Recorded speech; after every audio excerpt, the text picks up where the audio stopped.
जिसके बगैर सच पूरा नहीं होता, वो है अर्ध सत्य।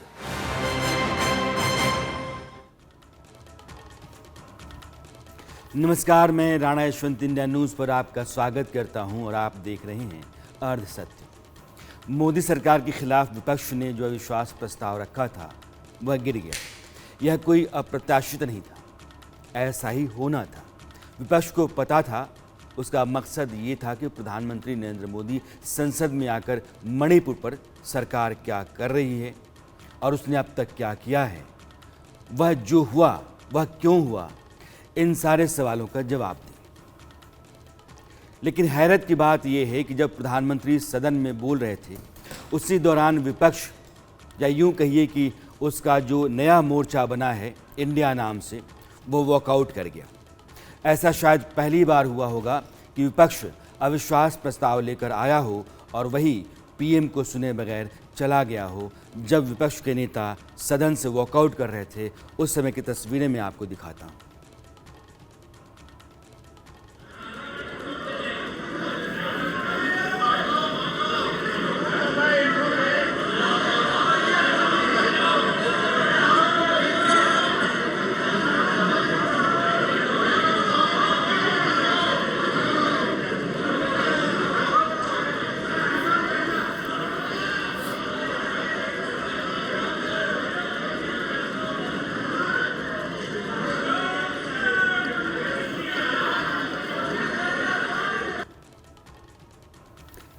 ऐसे में सवाल ये उठता है कि क्या आप अविश्वास प्रस्ताव सिर्फ पीएम को सदन तक लाने के लिए ले आए थे, या मणिपुर को लेकर आप वाकई चिंतित थे? अगर चिंतित थे तो फिर क्यों चले गए, और वह भी तब जब पीएम ने अभी मणिपुर पर अपनी बात नहीं रखी थी। मणिपुर को लेकर विपक्ष ने हंगामा काट रखा था। अपना एक दल मणिपुर भेजा, वो मणिपुर से दिल्ली आया, उसने अपनी बातें रखीं। राहुल गांधी भी खुद गए, वहाँ की कहानी सदन में सुनाई भी। लेकिन जब पीएम का जवाब देने का वक्त आया तो आपने कहा कि हम नहीं सुनेंगे। फिर आप इतने दिनों से जो दर्द से हलकान और आंसू से तरबतर दिख रहे थे, क्या वह महज दिखावा था? ये मैं नहीं कह रहा हूँ, यह लोग आपसे पूछ सकते हैं। एक गंभीर मुद्दा है मणिपुर, और अगर आप उस मुद्दे पर पीएम को नहीं सुनना चाहते तो संकेत यह भी जाता है कि आप मणिपुर को ही दरकिनार कर रहे हैं। अब सवाल दूसरा, वो ये कि पीएम ऐसा क्या कुछ कह रहे थे जो कांग्रेस और उसके साथी दलों को चुभ गया और उन्होंने तय किया कि अब इनको नहीं सुना जाए। तो आप खुद सुनिए कि जब विपक्ष वॉकआउट करने लगा, उस वक्त प्रधानमंत्री नरेंद्र मोदी कह क्या रहे थे। ये लोग, ये गठबंधन गठबंधन, ये लोग भारत के दिवालिया होने की गारंटी है। भारत के दिवालिया होने की गारंटी है।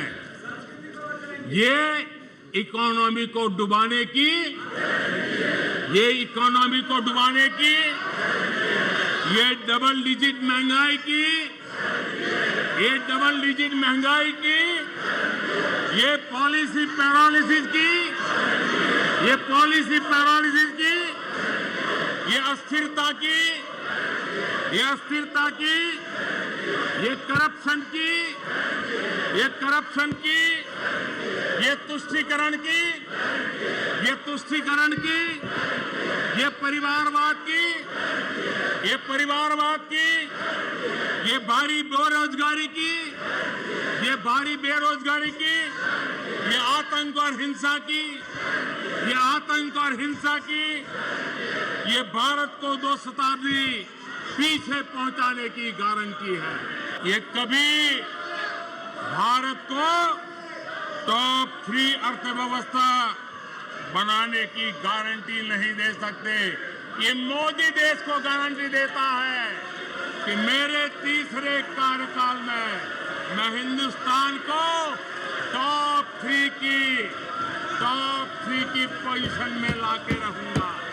ये मेरा देश को गारंटी है। ये कभी भी देश को विकसित बनाने का सोच भी नहीं सकते हैं। उस दिशा में ये लोग कुछ कर भी नहीं सकते। नरेंद्र मोदी कुछ नया नहीं कर रहे थे, वो वही कह रहे थे जो अलग अलग मंचों से अलग अलग समय पर लगातार कांग्रेस विपक्षी दलों के खिलाफ बोलते रहे हैं। कांग्रेस की अगुवाई में जितनी भी सरकारें इस देश में चलती रही हैं उनको लेकर के तंज कसते रहते हैं, उसी को सिलसिलेवार तरीके से सदन के भीतर कह रहे थे। और अपनी सरकार अगली आती है तो उस दौरान देश की अर्थव्यवस्था नंबर 5 से नंबर 4 पर लेकर के वो आ जाएंगे, इस बात का दावा करते रहें, पिछले भी समय में वो करते रहें। लोकतंत्र में एक सरकार पिछली सरकारों की नाकामियां गिनाती है, देश के सामने संसद के अंदर अपना पक्ष रखने का मौका होता है, इसलिए सरकार का मुखिया अपनी सफलताएं और दूसरों की विफलताओं की पोल खोलेगा। मगर क्या वाकई इतना गंभीर मामला था कि संसदीय परंपरा को ताक पर रखकर अविश्वास प्रस्ताव पर वोटिंग से पहले पीएम को सुने बगैर आप संसद छोड़ दें? प्रधानमंत्री की कांग्रेस की सरकारों पर टिप्पणी वाकई आपत्तिजनक थी, तो फिर अधीर रंजन चौधरी की अनर्गल बयानी को आप क्या कहेंगे? वह शिष्टाचार के दायरे से इतना बाहर बोल रहे थे कि अमित शाह को उठकर विरोध करना पड़ा। आप अधीर रंजन चौधरी को सुनिए, सदन में कांग्रेस के नेता हैं विपक्ष के। मणिपुर में क्या देखा? मणिपुर में हमें देखा कि हमारे घर की मां बहनों को वस्त्रहीन हालत में विवश करके उन पे ऊपर हमला हो रहे हैं, बलात्कार की घटना घट रही है।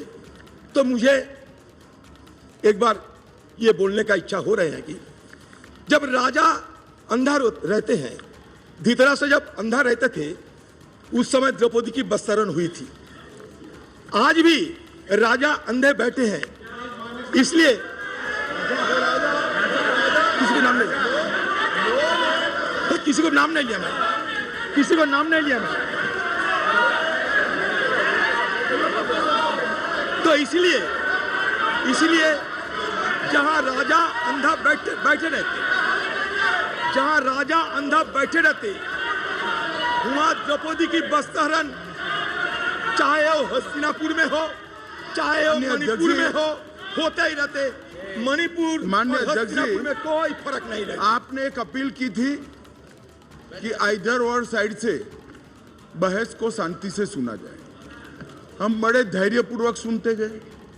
उन्होंने कहा कि हमने ब्रिटिश की कार्य पद्धति हमारी संसद ने अडॉप्ट की है, पूरे देश का अपमान किया, हम चुपचाप बैठे रहे। हमारी संविधान सभा ने ये पूरी प्रक्रिया तय की है, स्वीकार करी है। आगे माननीय अध्यक्ष जी, इसके बाद भी अनर्गल बोलते रहे। अब मैं अभी ये जो प्रयास कर रहे हैं, उनकी पार्टी ने उनको समय नहीं दिया। मेरे बोलने के साथ बात दिया जाएगा। आपने समय दिया, उसमें कुछ स्कोर करना चाहते हैं, कुछ मान्यता मगर माननीय अध्यक्ष जी, इस सदन की एक गरिमा है। देश के प्रधानमंत्री जी के बारे में जिस प्रकार का ये उल्लेख कर रहे हैं, मुझे लगता है ये विपक्ष के नेता के लिए शोभा नहीं देता। आपने उनको या तो कंट्रोल करना चाहिए या तो ट्रेजरी बैंक के एमपी भी ये नहीं सुन पाएंगे। अमित शाह जी, आप थोड़ा बैठे। प्रधानमंत्री जी के गुस्सा नहीं आता, आपको क्यों आते हैं इतना? किसी को गुस्सा नहीं आते, तो चर्चा की मुद्दा है, आप मुद्दों पे बोलिए। अधीर रंजन चौधरी कांग्रेस के वह नेता हैं जो राष्ट्रपति को भी राष्ट्रपत्नी कह देते हैं, और जब घिर जाते हैं तो कहते हैं कि मैं तो बंगाली आदमी हूं, हिंदी तो मेरी कमजोर है, माफी चाहता हूं। आप मणिपुर में महिलाओं के साथ जो कुछ हुआ उसको द्रौपदी के चीर हरण से जोड़ करके प्रधानमंत्री को आप धृतराष्ट्र कह रहे हैं। एक रोज पहले देश के गृह मंत्री ने बताया सदन को कि कैसे 3 मई को हिंसा वहां भड़की और 4 मई को ही सारे बंदोबस्त कर दिए गए। गृह मंत्री 3 दिनों के लिए वहां रहे, गृह राज्य मंत्री 23 दिनों के लिए रहे, चीफ सेक्रेटरी को बदल दिया गया, सिक्योरिटी एडवाइजर को वहां डाल दिया गया, 3600 जवान वहां उतार दिए गए। सरकार जितने भी जरूरी बंदोबस्त जितनी तत्परता से हो सकती है उसने कर रखा था और किया, और आज भी हालात दुरुस्त करने के लिए, लोगों की मदद पहुंचाने के लिए हर संभव कोशिश हो रही है। प्रधानमंत्री बोलने वाले हैं और इस बीच में आप द्रौपदी धृतराष्ट्र कहते हैं, क्या यह आपत्तिजनक नहीं है? ये मैं इसलिए कह रहा हूं कि आप जब वॉकआउट करते हैं और जिन कारणों से करते हैं, देश को आपको बताना चाहिए कि हमने वॉकआउट किन कारणों से किया है। और अगर उन कारणों से किया है जो आपको ऐतराज़ के लायक लगते हैं, तो जो आपत्तियां पहले आपको खुद दर्ज करानी चाहिए थी अपने ही सांसद के बयान को लेकर के, आपने क्यों नहीं करा? क्या इस पर कांग्रेस ने अधीर रंजन चौधरी को समझाया कि इतना आउट ऑफ कंट्रोल नहीं बोला कीजिए? प्रधानमंत्री नरेंद्र मोदी आए तो उन्होंने सबसे पहले अधीर रंजन चौधरी का ही जिक्र किया और कहा कि सदन में आप विपक्ष के नेता हैं, लेकिन आपका नाम आपकी पार्टी ने ही स्पीकर्स की लिस्ट से बाहर रखा था। समय खत्म हो जा रहा था, बावजूद इसके स्पीकर ने उदारता दिखाई, ट्रेजरी बेंच ने सहयोग किया, आपको समय दिया गया, लेकिन आपने जो किया है वो गुड़ गोबर जैसा है। कुछ चीजें तो ऐसी विचित्र नजर आई जो न पहले कभी सुना है, न देखा है, न कभी कल्पना की है। सबसे बड़े विपक्षी दल के नेता को बोलने की सूची में नाम ही नहीं था। और पिछले उदाहरण देखिए आप, 1999 में वाजपेयी सरकार के खिलाफ अविश्वास प्रस्ताव आया। शरद पवार साहब उस समय नेतृत्व कर रहे थे, उन्होंने डिबेट का नेतृत्व किया। 2003 में अटल जी की सरकार थी, सोनिया जी विपक्ष की नेता थी, उन्होंने लीड ली, उन्होंने विस्तार से अविश्वास प्रस्ताव रखा। 2018 में खड़गे जी थे विपक्ष के नेता, उन्होंने प्रोमिनेंटली विषय को आगे बढ़ाया। लेकिन इस बार अधीर बाबू को क्या हाल हो गया, उनकी पार्टी ने उन्हें बोलने का मौका नहीं दिया। ये तो कल अमित भाई ने बहुत जिम्मेवारी के साथ कहा कि भाई अच्छा नहीं लग रहा है, और आपकी उदारता थी कि उनका समय समाप्त हो गया था तो भी आपने उनको आज मौका दिया। लेकिन गुड़ का गोबर कैसे करना, उसमें ये माहिर है। अधीर रंजन चौधरी पर पीएम का यह तंज तीखा था, इसमें कोई दो राय नहीं, लेकिन भाषा की मर्यादा में था। उन्होंने पिछले उदाहरण गिनाए कि सदन का विपक्ष का जो नेता होता है उसकी भूमिका कितनी बड़ी होती है और कैसे वो सदन को आगे बढ़ाता है, सरकार को घेरने की कोशिश करता है। अधीर रंजन चौधरी ने नरेंद्र मोदी के खिलाफ जिस तरह की बयानबाजी की है वह सदन में विपक्ष का कोई भी नेता शायद नहीं कर सकता। आप सरकार के खिलाफ बोलिए, उसकी नाकामियों को उजागर कीजिए, जो आंकड़े, अनुभव, साक्ष्य, सबूत हैं सब पटल पर रखिए। देश देख रहा है, आप क्यों चुकेंगे? करना चाहिए, मत चूकिए। लेकिन यह क्या कि आप एक भगोड़े नीरव मोदी की तुलना प्रधानमंत्री से कर दें। मुझे लगता है कि देश को सुनना चाहिए कि जो कांग्रेस अपनी सरकार की नाकामियों को नहीं सुन सकी, उसने अधीर रंजन चौधरी के पीएम के खिलाफ बयान को कैसे सुना होगा। बहुत दिन पहले सुना इस देश से हजारों करोड़ रुपया लूटकर नीरव मोदी भागे थे, किसी ने उनको पकड़ नहीं सके। हमारे एनडीए सरकार की इतना ताकत, उन्हें छू नहीं सके। और कैरिबियन समुद्र की बीच में मस्ती करते देखा जाते हैं, जो मर्जी वो कहते रहते। तो मैंने सोचा कि नीरव मोदी सारे जिंदगी के लिए हमारे से दूर चले गए, लेकिन अब पता चला नीरव मोदी दूर नहीं गए। मणिपुर की घटना देखने के बाद मुझे यह पता चला नीरव मोदी यहाँ हिंदुस्तान में जिंदा है, और नरेंद्र मोदी नीरव मोदी बनके अभी भी चुपचाप अपने चुप्पी साधे होकर बैठे हैं। अब सोचिए, सदन में विपक्ष के नेता की जुबान किस तरह अनगाइडेड मिसाइल की तरह चल रही है। अनाप शनाप कुछ भी। आप भारतीय संसद के मेंबर हैं, दुनिया के सबसे बड़े लोकतंत्र के सदस्य हैं आप। आपकी गरिमा में मौजूदगी वहाँ मानी जाती है और आपकी जुबान बेलगाम है। पता ही नहीं है कहाँ से किसको जोड़ना है, किसको तोड़ना है, किसके साथ किसकी तुलना करनी है। जो बुनियादी शिष्टाचार है, समझ की तंगी है, और ऐसे लोग सांसद हो जाते हैं। आपको प्रधानमंत्री की आलोचना नहीं झेली जा रही है अगर कांग्रेसियों, या कांग्रेस के नेताओं, मैं पार्टी के पक्ष में नहीं कि सरकार के हक में नहीं कह रहा हूँ। संसद के भीतर जिस तरह की जहर जुबानी हुई है और अविश्वास प्रस्ताव के दौरान प्रधानमंत्री के बोलने से पहले विपक्ष ने जो वॉकआउट किया है, उसका कारण साफ होना चाहिए, उसकी स्थितियां स्पष्ट होनी चाहिए। ये संसद और सदन की मर्यादा का सवाल है। मणिपुर जैसा राज्य जो लगातार झुलसता रहा है पिछले कई महीनों से, उसके संगीन सवाल के साथ आपने क्या सलूक किया है, इसका भी सवाल है। अगर आप पीएम के भाषण को सुना होगा तो कांग्रेस उसके साथी दलों के भागने का कारण मुझे लगता है उसी क्षण नहीं हुआ होगा जब वो निकले, बल्कि नरेंद्र मोदी जिस तरह से अपनी सरकार की कामयाबियों को रख रहे थे, और वह भी आंकड़ों और अंतर्राष्ट्रीय संस्थानों की टिप्पणियों के आधार पर, वह बहुत मजबूत था। उन्होंने भाषण के शुरू में ही यह कहकर विपक्ष का मुंह लटका दिया कि आपको मेरे खिलाफ 5 साल मिले थे तैयारी करने के लिए, घेरने के लिए, लेकिन आप लोगों ने 3 दिनों में दिखा दिया कि आपकी तैयारी कुछ है ही नहीं। इसके साथ ही उन्होंने कहा कि आप दरअसल मतलब की राजनीति करते हैं। इस सदन में देश के हित के लिए कई महत्वपूर्ण बिल पास हुए, मगर आप लोगों की उसमें कोई दिलचस्पी नहीं रही। आप नदारद रहे और बिल कितने महत्वपूर्ण थे इस देश के लिए, प्रधानमंत्री ने एक बारगी में गिनाया उनको। सदन ने और हमारे दोनों सदन ने जन विश्वास bill, मेडिएशन bill, dental commission bill, आदिवासियों के लिए जुड़े हुए bill, digital data protection bill, national research foundation bill, coastal aquaculture से जुड़ा बिल, ऐसे कई महत्वपूर्ण बिल यहां पारित किए। और ये ऐसे बिल थे जो हमारे फिशरमैन के हक के लिए थे, और उसका सबसे ज्यादा लाभ केरल को होना था। और केरल के सांसदों से ज्यादा अपेक्षा थी कि ऐसे बिल पर तो अच्छे ढंग से हिस्सा लेते, लेकिन राजनीति उन पर ऐसी हावी हो चुकी है कि उनको फिशरमैन की चिंता नहीं है।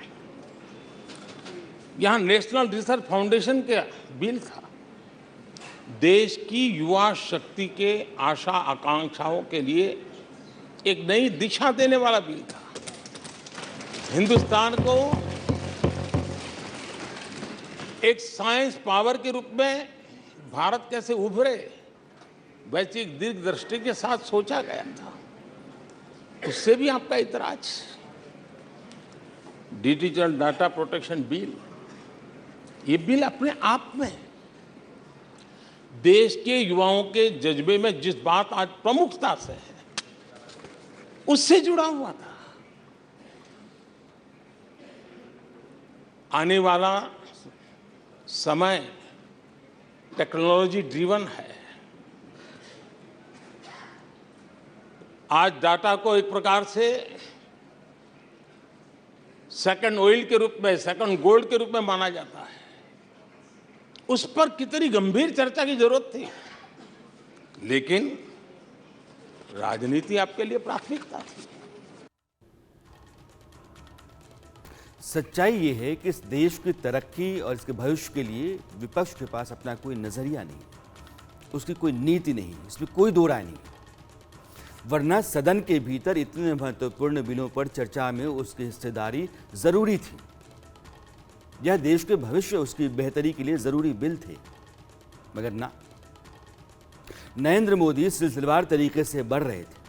उनके निशाने पर वे सारे आरोप थे जो विपक्ष सरकारी कंपनियों, जिसको पीएसयूज कहते हैं, बैंकों और अर्थव्यवस्था को लेकर के लगता रहा है, और जनता को यह विपक्ष बताता रहा है कि सरकार देश को खस्ताहाल कर रही है। मोदी आंकड़ों के साथ थे और हाथ में आईना लिए हुए थे। वे ताल ठोक कर देश को बताने लगे कि ये लोग जिस भी सरकारी कंपनी पर सवाल करें, आप उसका शेयर खरीद लीजिए, आप फायदे में रहेंगे। कोई प्रधानमंत्री, आप सोचिएगा कि इतना भरोसा क्या उसका हो सकता है कि किसी भी पीएसयूज के बारे में अगर विपक्ष सवाल उठाता है, आप उसका शेयर खरीदिए, आप फायदे में रहेंगे, क्योंकि कंपनियों की स्थिति मजबूत है। प्रधानमंत्री अगर ऐसा कहता है तो उसका कारण उसके पास होगा, और प्रधानमंत्री को सुनिए। आपको बड़ा सीक्रेट वरदान है जी, और मैं 3 उदाहरण से ये सीक्रेट वरदान को सिद्ध कर सकता हूं जी। आपको ध्यान होगा कि इन लोगों ने कहा था बैंकिंग सेक्टर के लिए, बैंकिंग सेक्टर डूब जाएगा, बैंकिंग सेक्टर तबाह हो जाएगा, देश खत्म हो जाएगा, देश बर्बाद हो जाएगा, न जाने क्या क्या कहा था। और बड़े बड़े विद्वानों को विदेशों से ले आते थे, उनसे कहलवाते थे, ताकि उनकी बात कोई न माने तो शायद उनकी मान ले। हमारे बैंकों की सेहत को लेकर के भांति भांति की निराशा, अफवाह फैलाने का काम इन्होंने पुरजोश किया। और जब इन्होंने बुरा चाहा बैंकों का, तो हुआ क्या? हमारी public sector banks net profit 2 गुने से ज्यादा हो गया। इन लोगों ने फोन बैंकिंग घोटाले की बात, इसके कारण देश को एनपीए के गंभीर संकट में डुबो दिया था। बीते दिनों की बात हो रही है, लेकिन आज जो उन्होंने एनपीए का अंबर लगा के गए थे, उसको भी पार कर करके हम एक नई ताकत के साथ निकल चुके हैं। ये सारी बातें विपक्ष को चुभती जरूर होंगी, लेकिन इसी को संसदीय लोकतंत्र कहते हैं। आपने देश के लिए कुछ बेहतर किया है तो जनता के सामने रखने से गुरेज क्यों होगा? सरकार रखेगी। विपक्ष को 3 दिनों का मौका मिला, लेकिन ना तो वह आंकड़ों के साथ तैयार था और ना ही उसने बेहतर रिसर्च कर अपने तथ्य जुटाए थे। मैं अमित शाह और नरेंद्र मोदी के भाषण के आधार पर यह बात कह रहा हूं। जितनी मजबूत तैयारी इन दोनों की थी, उसके मुकाबले में विपक्ष निहत्था दिखा। नरेंद्र मोदी ने मणिपुर पर भी अपनी बात रखी। दुर्भाग्यवश उस समय विपक्ष सदन खाली कर चुका था।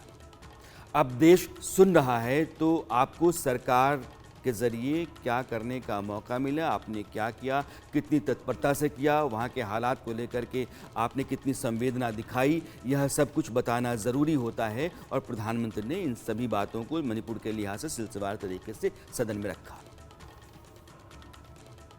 मैं मणिपुर के लोगों से भी आग्रहपूर्वक कहना चाहता हूं,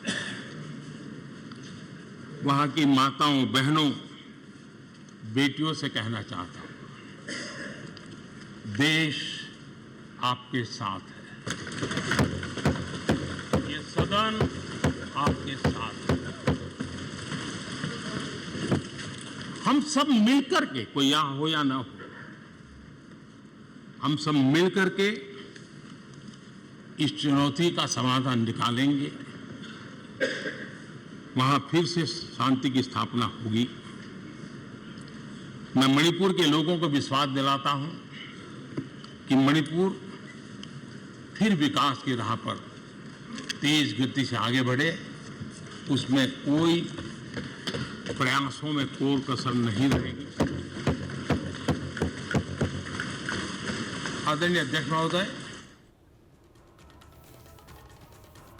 मोदी बहुत मजबूती से यह दावा कर गए कि पूर्वोत्तर के राज्य उनकी सरकार के आने से पहले देश की मुख्य धारा से कटे हुए थे और कांग्रेस की सरकारों ने तो उनके साथ हमेशा दोयम दर्जे का बर्ताव किया। इसके लिए वे रिसर्च कर डॉक्टर लोहिया का नेहरू पर आरोप लेकर के आए थे। जब लोहिया ने कहा था कि नेहरू जानबूझ करके नीति के तहत पूर्वोत्तर के राज्यों का विकास करना ही नहीं चाहते, यह उनकी नीति का हिस्सा ही नहीं। पूर्वोत्तर में पिछले 9 वर्षों में क्या हुआ है, मोदी एक सांस में वह सब गिना गए। पंडित नेहरू ने 1962 में, जब देश के ऊपर चाइना का हमला चल रहा था, देश के हर कोने में लोग अपनी रक्षा के लिए भारत से अपेक्षा करके बैठे थे, उनको कोई मदद मिलेगी, उनकी जान माल की रक्षा होगी, देश बच जाएगा। लोग अपने हाथों से लड़ाई लड़ने के लिए मैदान में उतरे हुए थे। ऐसी विकट घड़ी में दिल्ली के शासन पर बैठे हुए और उस समय पर एकमात्र जो नेता हुआ करते थे, पंडित नेहरू ने रेडियो पर क्या कहा था? उन्होंने कहा था, my heart goes out to the people of Assam. ये हाल करके रखा था उन्होंने। वो प्रसारण आज भी असम के लोगों के लिए एक नस्तर की तरह चूकता रहता है। और किस प्रकार से उस समय नेहरू जी ने उन्हें अपने भाग्य पर छोड़ जीने के लिए मजबूर कर दिया था। ये हमसे हिसाब मांग रहे हैं। आदरणीय अध्यक्ष जी यहां चले गए लोहियावादी, उर्दू को मैं भी सुनाना चाहता था। जो लोग अपने आप को लोहिया जी का वारिस कहते हैं और जो कल सदन में बड़े उछल उछल करके बोल रहे थे, हाथ लंबे चौड़े करने की कोशिश कर रहे थे, लोहिया जी ने नेहरू जी पर गंभीर आरोप लगाया था और लोहिया जी ने कहा था, और वो आरोप था कि जानबूझकर नेहरू जी नॉर्थ ईस्ट का विकास नहीं कर रहे, जानबूझ करके नहीं कर रहे। और लोहिया जी के शब्द थे, ये कितनी लापरवाही वाली और कितनी खतरनाक बात है। लोहिया जी के शब्द हैं, ये कितनी लापरवाही वाली और कितनी खतरनाक बात है। 30,000 स्क्वायर मील से बड़े क्षेत्र को एक कोल्ड स्टोरेज में बंद करके उसे हर तरह के विकास से वंचित कर दिया गया है। ये लोहिया जी ने नेहरू पर आरोप लगाया था कि नॉर्थ ईस्ट के लिए तुम्हारा रवैया क्या है, ये कहा था। अच्छा होता विपक्ष मणिपुर और पूर्वोत्तर पर पीएम के बयान को सुनता, क्योंकि सदन की मर्यादा तभी है जब विपक्ष सरकार के मुकाबले में बैठा हो। अगर आप अपनी जगह छोड़ते हैं और वह भी ऐसे मौके पर जब एक राज्य महीनों हिंसा की आग में झुलसा है, आपने सरकार के खिलाफ उसको लेकर अविश्वास प्रस्ताव ला रखा है, सारा देश देख रहा है और आप जा रहे हैं। यह सरकार नहीं, संसद का अपमान है। प्रधानमंत्री ने ऐसा क्या कहा जो विपक्ष के जाने का कारण बना, यह समझ से परे है। वरना राहुल गांधी ने भी अधीर रंजन चौधरी की ही तरह सारी हदें पार की थी या नहीं की थी। बयान सुनिए उनका। रावण दो लोगों की सुनता था, रावण दो लोगों की सुनता था, मेघनाथ और कुंभकर्ण। वैसे ही नरेंद्र मोदी दो लोगों की सुनते हैं, अमित शाह और अडानी।